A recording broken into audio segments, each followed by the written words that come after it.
అందరిని ఎప్పుడు అడుగుతాడు ఇంకా ఏం చేస్తే బెస్ట్ పిల్లలకి.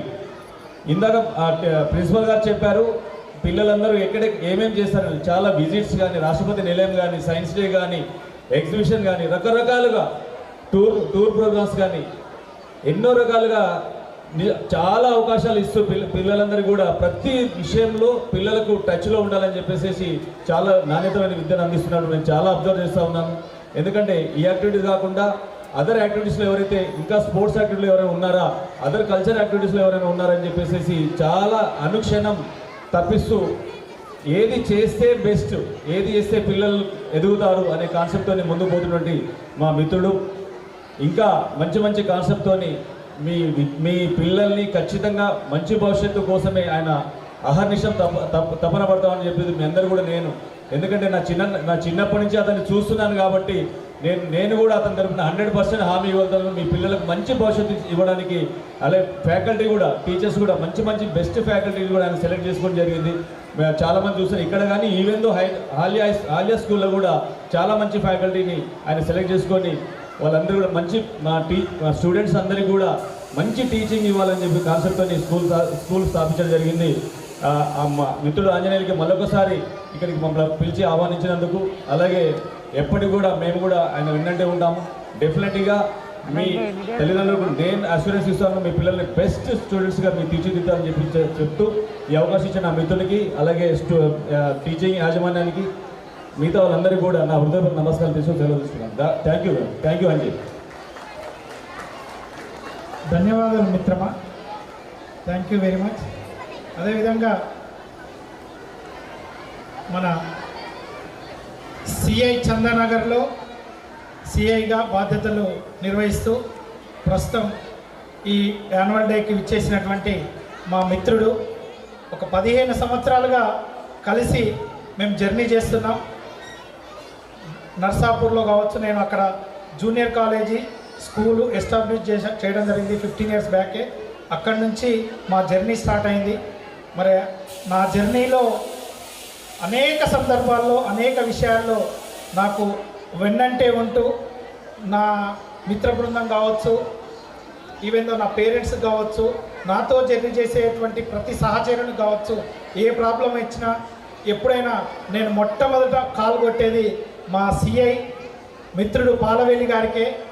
అర్ధరాత్రి ఫోన్ కొట్టినా సరే నేనున్నా అని ఎప్పుడు కూడా నాకు రెస్పాన్స్ ఇస్తూ నా సమస్యలను తీరుస్తూ, అంటే నాకు పర్సనల్గా సమస్యలు ఉండవు, కానీ నా మిత్రులకు ఎవరికి సమస్య వచ్చినా అది నా సమస్యగా భావించి మిత్రుడిని కోరడం జరుగుతుంది. మరి ఆ విధంగా నాకు వెన్నంటే ఉంటున్నటువంటి మా పాలవెల్లి సార్ని 2 నిమిషాలు మాట్లాడాల్సిందిగా కోరుచున్నాను. అందరికీ నమస్కారం అండి. ఆంజనేయులు సార్కి, ఈ శ్రీశ్లోక chairman Anjaneyulu sir, doctor Anjaneyulu గారికి, స్టేజ్ మీద ఉన్నటువంటి ఆంజనేయులు సిఏ గారికి, మన ఏడుకొండల సిఏ సార్కి, స్టేజ్ మీద ఉన్న అందరికీ, ప్లస్ స్కూల్ యాజమాన్యం అందరికీ నమస్కారం అండి. స్కూల్ గురించి అందరూ చెప్తున్నారు. నా పర్సనల్ లైఫ్లో నేను ఒకటి ఫేస్ చేసా, అది పేరెంట్స్కి చెప్తా. ఇది పేరెంట్స్కే, స్టూడెంట్స్కి కాదు, ఎందుకంటే పేరెంట్స్ చాలామంది ఉన్నారు. Just 2 minutes. నేను పీజీ ఆంధ్ర యూనివర్సిటీలో ఎంఎస్సి ఫిజిక్స్ జాయిన్ అయ్యాను. ఆంధ్ర ఫస్ట్ ఇయర్ అయిపోయినప్పుడు నా రూము పక్కనే గుంటూరు ఒక అబ్బాయి ఉన్నాడు. ఒక 2 months అయింది, బాగా క్లోజ్ అయిన తర్వాత ఒక 5 days Sunday morning cell phone తీసి గోడకేసి కొట్టి ఇచ్చి అమ్మ నేను పోతున్నా అనుకొని రప్పమని 4th floor 2nd floor నుంచి దిగి వెళ్ళిపోతున్నాడు. అరే వీడు ఏదో ఫోన్ కొట్టి వెళ్ళిపోతున్నాడు అని చెప్పి నేను బండి తీసి వెనకాతల్లి ఏమైందిరా బండి ఎక్కని చెప్పి బీచ్కి తీసుకెళ్ళి, వైజాగ్లో బీచ్ ఉంటుంది కదా, బీచ్ తీసుకెళ్ళి ఏమైందన్నా చాలా కూల్గా ఉంటుంది కదా, ఏమైంది ఇంట్లో ఏమో ప్రాబ్లం అది ఇదంటే అని చెప్పి ఒక స్టోరీ చెప్పాడు. 2 minutes అనమాట. వాళ్ళిద్దరూ బామ్మర్దులు, అంటే తెలుసు కదా బామ్మర్దులు అంటే వీడు వీళ్ళ ఫాదర్ వాళ్ళ చెల్లెలు కొడుకు అనమాట, ఇంకొక అబ్బాయి. వీళ్ళిద్దరూ 10th class బాగా చదువుకున్నారు. వీడు నా రూమ్మేట్ ఎవడైతే ఉన్నాడో శివ అనేటోడు, వాడు పాస్ అయ్యాడు. రెండోవాడు ఫెయిల్ అయిపోయాడు 10th class. ఫెయిల్ అయిపోతే వాడిని రోజు ఇంట్లో తిడుతున్నారట. అరే బావ చూడు ఎదవో పనికిమాలేదో, వాడు 10th పాస్ అయిపోయాడు, ఇంటర్మీడియట్ కాలేజీలో జాయిన్ ఇంటర్మీడియట్, వాడు తిట్టడం మొదలెట్టాడు. వాడు రోజు ఇంట్లో తిట్లు కాస్తూ మ్యాథ్స్, వాడు 10th class పోయిన సబ్జెక్ట్ కూడా మ్యాథమెటిక్స్ అనమాట. మ్యాథ్స్ బాగా వీకు. వాడు అట్లాగా మా రూమ్మేట్ శివ ఇంటర్మీడియట్ కూడా పాస్ అయిపోయాడు. ఇంటర్మీడియట్ పాస్ అయ్యి డిగ్రీ జాయిన్ అయ్యాడట గుంటూరులో కాలేజీలో. వీడు డిగ్రీ జాయిన్ అయినప్పుడు వీడు సేమ్ టైము ఇంటర్మీడియట్ పాస్ అయ్యాడు. అంటే ఈ 2 years వాడు 10th class maths exam clear చేయడానికి ఇంటర్ పాస్ అయ్యాడు. ఇంటర్ కూడా వాడు ఏం చేసినట్టు వాళ్ళ ఇంట్లో పేరెంట్స్తో గొడవాడుకొని బైపీసీ జాయిన్ అయ్యాడు. వాళ్ళ నాన్నకైతే 100% వాడికి నమ్మకం లేదు. వీడు చదవడం ఎందుకు, అది వొకేషనల్లో ఎస్సీసీ ఏదో జాయిన్ అవ్వరా అంటే వాడు లేదు నేను బైపీసీ జాయిన్ అవుతాను, బైపీసీ జాయిన్ అయ్యాడు. సరే మా రూమ్మేట్ శివకి పీజీ ఎగ్జామ్స్ రాసి ఎంఎస్సి జాయిన్ అయ్యాడు. వీడికి ఇంటర్మీడియట్ అయింది. ఇంట్లో విపరీతంగా తిడుతున్నారంటే ఇంటికి వెదవ ఉన్నాడు, వాడు చూడు బాగా చూడు పీజీ చేయడు, ఎంఎస్సి జాయిన్ అయ్యాడు, వాడు ఎడో పోతాడు, నువ్వు ఉన్నావు పనికి మాలేదు అని తిడుతుంటే జస్ట్ వీడు తిట్టడం మొదలుపెట్టిన 20th డేకో 50th డేకో ఎంసెట్ రిజల్ట్ వచ్చింది. వీడు మెడిసిన్ ర్యాంక్ 152 అంట. వాడు మెడిసిన్ ర్యాంక్ 152, వీడు ఎంఎస్సి జాయిన్ అయ్యాడు. మెడిసిన్ ర్యాంక్ వచ్చిన దగ్గర నుంచి 2 monthsలో మా రూమ్ శివగాని తిడుతున్నాడు వాళ్ళ అమ్మ నాన్న, ఎదవా నువ్వు ఉన్న పనికి మాలేదవా, నువ్వు కూడా బావలేక బైపీసీ జాయిన్ అయితే ఇప్పటికి డాక్టర్ అయ్యేటోడు, వాడు చూడు డాక్టర్ అయిపోయాడు, నువ్వు ఇంకా చదువుతున్నావు ఎదవని చెప్పి వీడు తింటున్నాడు. ఈ 2 months ప్రెసిస్టేషన్లో ఫోన్ తీసి గోడకేసి కొట్టి ఇది పోతున్నట్టు నీకు చనిపోవడానికి పోతున్నావు, బీచ్కి వెళ్ళి దూకేస్తున్నావు పోయా. సో పేరెంట్స్కి చెప్పేది ఏంటంటే ఎవరు ఏ స్టేజ్లో చదువుతారో మీరు అనాలిసిస్ చేయొద్దు. ఇప్పుడే నేను back bench, 10th class back bench, intermediate back bench, degree back bench, ఇప్పుడు సైబర్ క్రైమ్ పిఎస్లో ఫస్ట్ బెంచ్లో కూర్చున్నా. సో మీ పిల్లల్ని మీరు అనాలిసిస్ చేసేయొద్దు. మా వాడు పనికిరాడు, వెనకాతలు కూర్చుంటుండు, వీడికి 40 మార్కులు వచ్చినాయి 100కి. నా హిందీ మార్కులు ఏంటి తెలుసా అండి, హిందీ 10th క్లాస్. నేను 8th క్లాస్ నుంచి మాకు హిందీ స్టార్ట్ అయింది, 7th వరకు హిందీ లేదు. బట్టి బట్టి బట్టి బట్టి బట్టి బట్టి Hindi pass marks 20 10th class అప్పుడు మీరు చదివినప్పుడు. నా హిందీ పాస్ మార్క్స్ 21. నేను ఫెయిల్ అయిపోయాను అనుకోండి యాక్చువల్గా.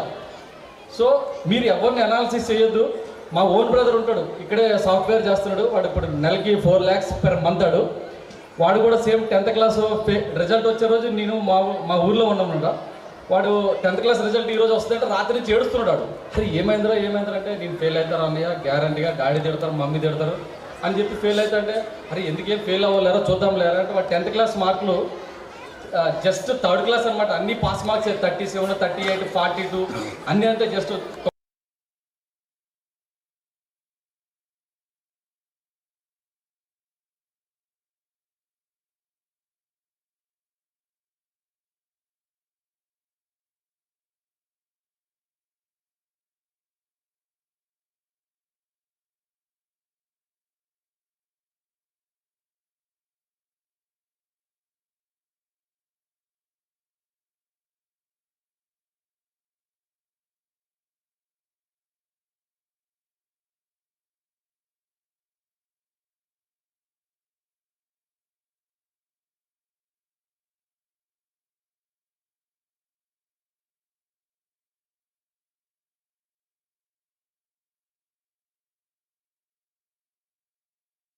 స్కూల్లోనే జాయిన్ చేశారు. మీ పిల్లల కెరీర్ గురించి ఆంజనేయులు మంచి పూలబాట వేస్తాడు, మీరు సపోర్ట్ చేయండి. ఆంజనేయులు 15 years నుంచి నాకు తెలుసు. చాలా ఎడ్యుకేషన్ అంటే చాలా ప్యాషనేట్గా ఉంటాడు. ఎందుకంటే ఒక దీంట్లో అన్ని సంవత్సరాలు ట్రావెల్ చేయడం అనేది మామూలు విషయం కాదు. ఈ చదువు అనే ఏదైనా బాగా ఇంట్రెస్ట్ ఆంజనేయులు సార్కి. So thank you very much Anjaneyulu sir. ఇక్కడ ఉండి పిల్లలందరినీ ఆంజనేయులు సార్ లెక్క, ఏడుకొండల సార్ లెక్క, మా లెక్క తయారు చేయి. మీ లెక్క కూడా డాక్టరేట్లు కూడా పుచ్చుకునేటట్టు పిల్లలు తయారు చేసి ఈ పేరెంట్స్ అందరికీ భరోసా ఇవ్వాలని కోరుకుంటున్నా. ఈ అవకాశాన్ని ఇచ్చి మీ అందరికీ thank you very much. Thank you sir, thank you very much.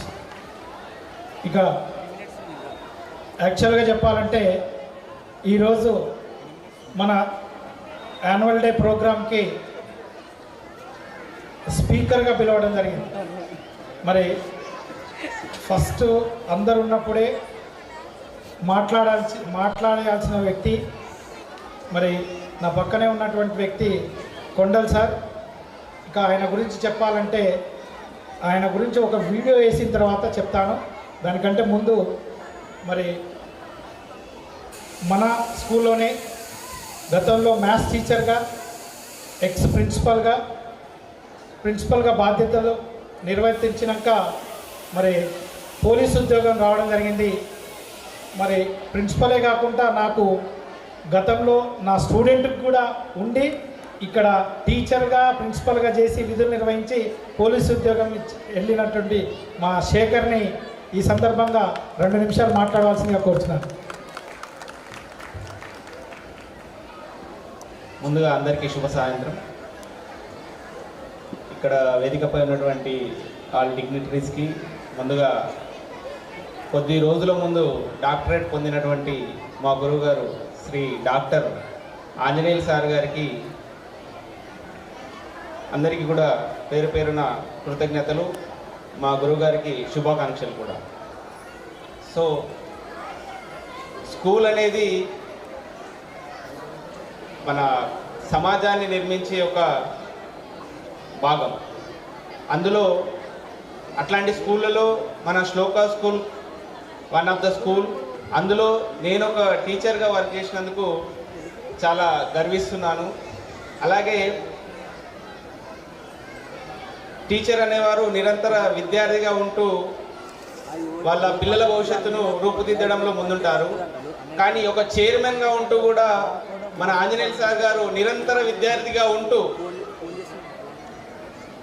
తను కొత్త కొత్త విషయాలు నేర్చుకుంటూ రీసెర్చ్ చేసి రీసెంట్గా డాక్టరేట్ పొందడం కూడా జరిగింది. దానికి అందరూ మన పేరెంట్స్ తరఫున కానీ టీచర్స్ తరఫున కానీ ప్రతి ఒక్కరూ సార్కి శుభాకాంక్షలు తెలియజేయాల్సిందిగా కోరుతున్నాము. సో నేను ఇక్కడ 7 ఇయర్స్ వర్క్ చేసి నా బెస్ట్ ఇవ్వడం జరిగింది. పేరెంట్స్ అందరికీ నేను సుపరిచితమే. సో నేను ఎక్కువ టైం తీసుకోను. మన ఇలాంటి అవకాశం సార్ మరి పిలిచి, గురువుగారు అయినప్పటికీ నన్ను పిలిచి ఈ ఈవెంట్కి రావాల్సిందిగా కోరడం వల్ల నేను రావడం జరిగింది. సో ఇట్లాంటి అవకాశం ఇచ్చినందుకు మరొకసారి సార్ గారికి కృతజ్ఞతలు తెలియజేస్తూ ముగిస్తున్నాను. Thank you. శేఖరు ఒక టీచరే కాదు, యాక్చువల్ చెప్పాలంటే తన ఉద్యోగం వచ్చి వెళ్ళినప్పటి నుంచి నాకు ఒక కుడి భుజం నాకు మిస్ అయిందని అనిపిస్తుంది. ఎందుకంటే ప్రతి దాంట్లో నేను ఏ పని చెప్పినా ఇది నాది కాదు, ఇది నేను చెయ్యను, ఈ టైంలో నేను పోను అనే మాట లేకుండా అప్ టు బాటం ప్రతి పనిలో తన పాత్రను పోషిస్తూ ఆ విధంగా నాకు ఒక మంచి రైట్ హ్యాండ్గా ఉన్నటువంటి శేఖర్కు మరి ఉద్యోగం వచ్చింది కాబట్టి తప్పను తన ఉద్యోగరీత్యా తను ఇక్కడి నుంచి వెళ్ళిపోయాడు. మరి ఉన్నత శిఖరాలు అధిరోహించడంలో భాగంగా వెళ్ళినందుకు వారికి ప్రత్యేకమైనటువంటి అభినందనలు తెలియజేస్తున్నాను. మరిగా ఇక్కడ ఏవి ప్లీజ్.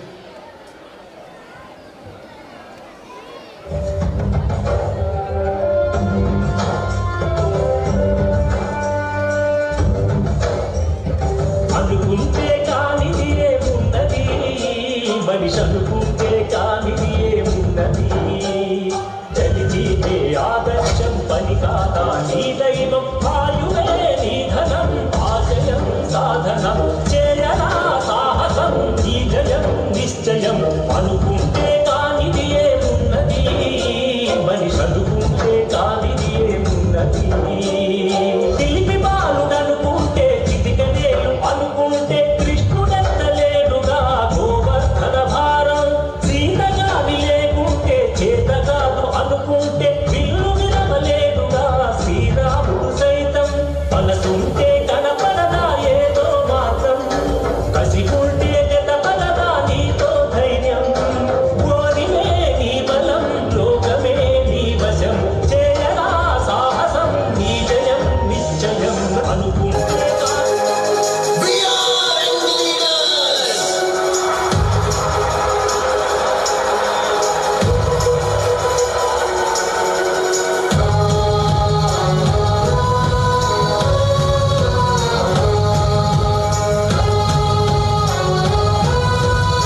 సంకల్పం ఒకటే చాలు.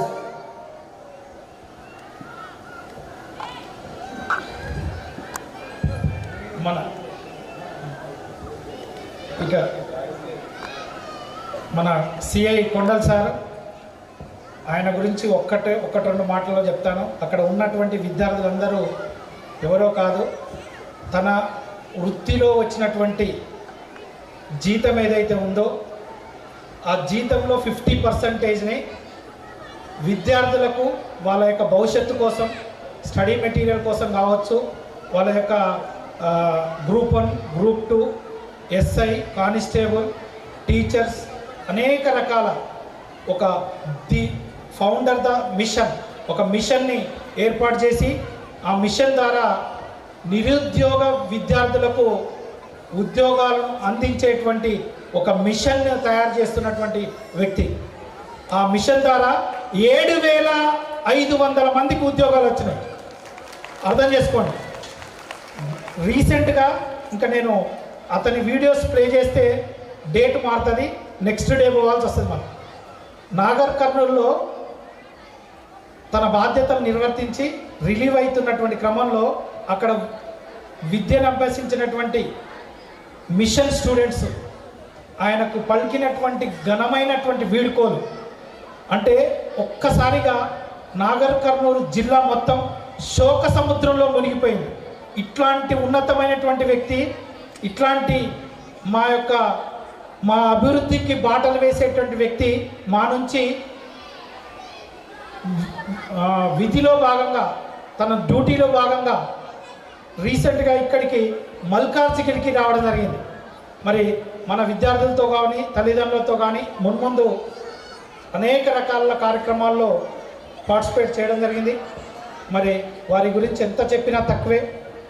మరి అట్లాంటి వ్యక్తిని ఈరోజు మన యాన్యువల్ డేకి పిలవగానే విచ్చేసినందుకు వారికి మా విద్యార్థుల తరపున, అధ్యాపకుల తరపున, మా విద్యార్థుల తల్లిదండ్రుల తరపున, అందరి తరపున మరొకసారి ప్రత్యేకమైనటువంటి ధన్యవాదాలు తెలియజేస్తున్నాం. మరి వారిని 2 నిమిషాలు మాట్లాడవలసిందిగా కోరుచున్నాను. వారికి ఎంత సమయం ఇచ్చినా తక్కువే, 2 నిమిషాలు కాదు, మీకు మా తల్లిదండ్రులకు అందించాల్సినటువంటి కొంత సమయాన్ని కేటాయించాలని మరీ విన్నవించుకుంటూ మీకు హ్యాండ్ ఓవర్ చేస్తాను. థ్యాంక్ యూ అన్న. నిజంగా 2 నిమిషాలే తీసుకుంటాను. ముందుగా shloka school 9th annual day శుభాకాంక్షలు. యాక్చువల్గా ఇది లాస్ట్ 11 ఇయర్స్లో కొన్ని వేల ప్రసంగాలు చేసి ఉన్నాం, కానీ ఆఫ్టర్ 10:30 అనేది ఫస్ట్ టైం మాట్లాడడం. 10:30 PM తర్వాత కూడా మాట్లాడే సందర్భం వస్తుంది అనుకోలేదు. జనరల్గా ఏదైనా మీటింగ్కి వెళ్తే జస్ట్ అలా వెళ్ళి మాట్లాడి వెళ్ళిపోతాను నేను, ఎందుకంటే అత్యంత విలువైంది టైం. సో ఆ టైంని ఎక్కడ ఇవ్వడానికి ఇష్టపడను. లాస్ట్ 4 hours నేను అక్కడే కూర్చున్నాను. ఐ వాజ్ అబ్జర్వ్ 2 things, అంటే ఆ రెండింటి మీద నేను మాట్లాడాలనుకున్నాను. 4 గంటలు ఈ ప్రాంగణం మొత్తాన్ని నేను అబ్జర్వ్ చేస్తున్నాను. అందరు చెప్పారు, చాలామంది మాట్లాడారు, సొసైటీ మారుతూ ఉంది, పిల్లలు అబ్జర్వ్ చేయాలి, వాళ్ళని కనిపెట్టాలి. సో చెడు మార్గాల వైపు వెళ్తున్నారు, డ్రగ్స్ వైపు వెళ్తున్నారు, ఇంకా వేరే హ్యాబిట్స్ వైపు వెళ్తున్నారు అని చెప్పారు. కానీ 2 things అబ్జర్వ్ చేసినప్పుడు, ఒకటి ఇక్కడ ఏదైనా స్కిట్ ప్లే చేసినప్పుడు కానీ, ఏదైనా డ్యాన్స్ వచ్చినప్పుడు కానీ పిన్ డ్రాప్ సైలెన్స్ ఉంటుంది ప్రాంగణం. అంటే ఇక్కడి నుంచి ఎవరైనా డ్యాన్స్ పర్ఫార్మెన్స్, ఒక స్కిట్ లేదా ఎంటర్టైన్మెంట్ వస్తే ప్రాంగణం అంతా నిశ్శబ్దంగా ఉంటుంది. ఎవరైనా స్టేజ్ మీదకి వచ్చి 4 మాటలు చెప్తే మొత్తం డిస్టర్బెన్స్గా ఉంటుంది.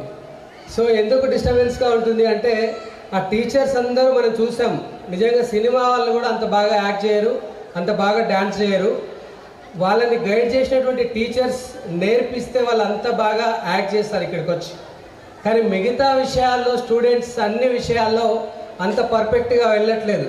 ఎందుకు వెళ్ళట్లేదు అంటే, ఈ స్కిట్స్, డ్యాన్స్ నేర్చుకున్నంత ఇంట్రెస్ట్గా మిగతా విషయాలని నేర్చుకోవట్లేదు. సో ఎందుకు నేర్చుకోవట్లేదు అంటే, ఎక్కడ నేర్చుకుంటారు స్టూడెంట్స్? వాళ్ళకి ఫస్ట్ స్కూల్ ఇల్లు. ఎవరిని అబ్జర్వ్ చేస్తారు? పేరెంట్స్ని అబ్జర్వ్ చేస్తారు. సో వాళ్ళ పేరెంట్స్కి ఎంత డిసిప్లిన్ ఉంది, ఎంత నిజాయితీ ఉంది, సమాజం పట్ల ఎంత బాధ్యత ఉంది, వాళ్ళు ఇంట్లో ఎలా బిహేవ్ చేస్తున్నారు, ఎదుటి వ్యక్తులతో ఎలా బిహేవ్ చేస్తున్నారు అనేది చూసే వాళ్ళు నేర్చుకుంటుంటారు స్టూడెంట్స్. రెండవది స్కూల్కి వచ్చిన తర్వాత స్కూల్లో జరిగే విషయాల ఆధారంగా వాళ్ళు సమాజంలో ఎలా ముందుకెళ్ళాలి నేర్చుకుంటారు. మూడవది సొసైటీ, వాళ్ళ చుట్టూ ఉన్న సమాజం అంటే వాళ్ళు ఎవరిని కలుస్తున్నారు, ఎవరిని చూస్తున్నారు, ఎవరితో ఇంటరాక్ట్ అవుతున్నారు అనే దాని ఆధారంగా వాళ్ళు తమ లైఫ్ని డిజైన్ చేసుకుంటున్నారు. సో మరి ఏం చూస్తున్నారు వాళ్ళ పేరెంట్స్, ఎంతమంది తల్లిదండ్రులు